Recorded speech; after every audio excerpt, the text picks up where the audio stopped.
ಇವತ್ತು ನಾವಿಲ್ಲಿ ಸೇರಿರುವ ಮುಖ್ಯ ಉದ್ದೇಶ ಏನಪ್ಪ ಅಂತಂದ್ರೆ ನಮ್ಮ ಪತ್ರಿಕಾ ಸಂಘದ ಸದಸ್ಯರಾದ ಗುಂಡು ಕುಲಕರ್ಣಿ ಅವ್ರ ಬಗ್ಗೆ ಮರಳು ಮಾಫಿಯಾದ ಬಗ್ಗೆ ಅಂದ್ರೆ ಮರಳು ಉಸುಕಿನ ಬಗ್ಗೆ ಅವರು ವರದಿ ಮಾಡಿದಾಗ ಅವರನ್ನು ಪೊಲೀಸ್ ಆಫೀಸರ್ಗಳು ಅವರನ್ನು ರಾತ್ರಿ ಅವರ ರೂಮಿಗೆ ಬಂದು ಎತ್ತಾಕೊಂಡು ಹೋಗಿ ಮತ್ತೆ ಮರದಿವಸ ಅವತ್ತೇ ರಾತ್ರಿ ವಾಪಸ್ ತಂದು ಬಿಟ್ಟಾಗ ಹಾಗೆ ಬಿಡುವ ಸಂದರ್ಭದಲ್ಲಿ ಅಲ್ಲಿ ಕರ್ಕೊಂಡು ಹೋದಾಗ ಅವರಿಗೆ ನಿಂದಿಸಿ ಮತ್ತು ಅವ್ರಿಗೆ ಪ್ರಾಣ ಭಯ ಆದ ಅಂತೇಳಿ ಆ ಗುಂಡು ಕುಲಕರ್ಣಿ ಅವರು ನಮ್ಮ ಸಂಘಕ್ಕೆ ಒಂದು ಮನವಿ ಕೊಟ್ಟಾರ.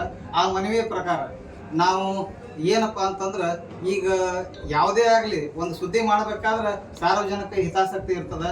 ಯಾರೋ ಒಂದು ನಮ್ಗೆ ಹಿಂಗೆ ಪ್ರಾಬ್ಲಮ್ ಅದ್ರಿ ಅಂತೇಳಿ ಹೇಳಿರ್ತಾರೆ, ಅದ್ರ ಪ್ರಕಾರ ಹೋಗಿ ನಾವು ಸುದ್ದಿ ಮಾಡಿರ್ತೀವಿ. ಇಲ್ಲಿ ಏನೇ ತಹಸೀಲ್ದಾರ್ ಆಫೀಸ್ನಾಗೆ ಯಾವ್ದಾರ ಒಂದು ಸಾರ್ವಜನಿಕ ಕುಂದುಕೊರತೆ ಬಗ್ಗೆ ನಮ್ಗೆ ಹೇಳಿದಾಗ ನಾವು ಅದಕ್ಕೆ ಸ್ಪಂದಿಸಿ ಸುದ್ದಿ ಮಾಡ್ಬೇಕಾದಂಥದ್ದು ನಮ್ಮ ಪತ್ರಿಕಾ ವರದಿಗಾರರ ಒಂದು ಕರ್ತವ್ಯ ಅದ.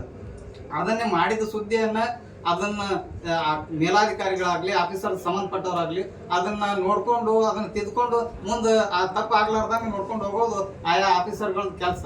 ಆದರೆ ಈ ರೀತಿ ಒಬ್ಬ ಪತ್ರಕರ್ತ ಏನೇ ಒಂದು ಸುದ್ದಿ ಮಾಡಿದ್ದಕ್ಕೆ ಅವನಿಗೆ ಈ ರೀತಿಯಾಗಿ ಪ್ರಾಣ ಭಯ ಹುಟ್ಟಿಸುವಂಥ ಕೆಲಸ ಯಾವುದೇ ಇಲಾಖೆ ಆಗಲಿ ಯಾವುದೇ ಇವರಿಂದ ಆಗಬಾರ್ದು.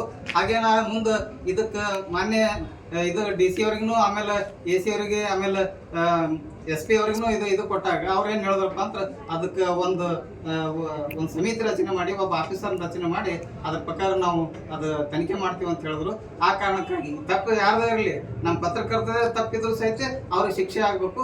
ಯಾವ ಅಧಿಕಾರಿ ಇದು ತಪ್ಪಿದ್ರು ಅವ್ರಿಗೆ ಶಿಕ್ಷೆ ಆಗ್ಬೇಕು. ಇದ್ರಾಗ ನಾವು ಪಾರ್ಶಾಲಿಟಿ ಮಾಡೋದಂಥದ್ದು ಏನಿಲ್ಲ. ಆಫೀಸರ್ಗಳ ಮೇಲೇನೆ ನಾವು ಒನ್ ವೇ ಅಂದ್ರೆ ಏಕಪಕ್ಷೀಯವಾಗಿ ನಾವು ಅವ್ರಿಗೆ ಮೇಲೆ ಆರೋಪ ಮಾಡ್ಲಕತ್ತಿಲ್ಲ. ನಮ್ಮ ಪತ್ರಕರ್ತರದ್ದು ಏನಾದರೂ ತಪ್ಪಿದ್ರು ಸಹಿತ ಅದಕ್ಕೆ ನೀವು ಸೂಕ್ತ ಕ್ರಮ ಕೈಗೊಳ್ಳಿ. ಆಮೇಲೆ ಮುಂದೆ ಈ ರೀತಿ ಯಾವುದೇ ಪತ್ರಕರ್ತನಿಗೂ ಈ ರೀತಿ ಆಗ್ಲಾರ್ದಂಗೆ ನಾವು ಸೂಕ್ತ ಕ್ರಮ ಕೈಗೊಳ್ಳೋಕೆ ಅಂತ ಹೇಳಿ ಈ ಮೂಲಕ ತಹಸೀಲ್ದಾರ್ ಮೂಲಕ ನಾವು ರಾಜ್ಯಪಾಲರಿಗೆ ಆಮೇಲೆ ಮುಖ್ಯಮಂತ್ರಿಗಳಿಗೆ ಆಮೇಲೆ ಮೇಲಾಧಿಕಾರಿಗಳಿಗೆ ಒಂದು ಮನವಿ ಸಲ್ಲಿಸಿ ನನ್ನ ಮಾತು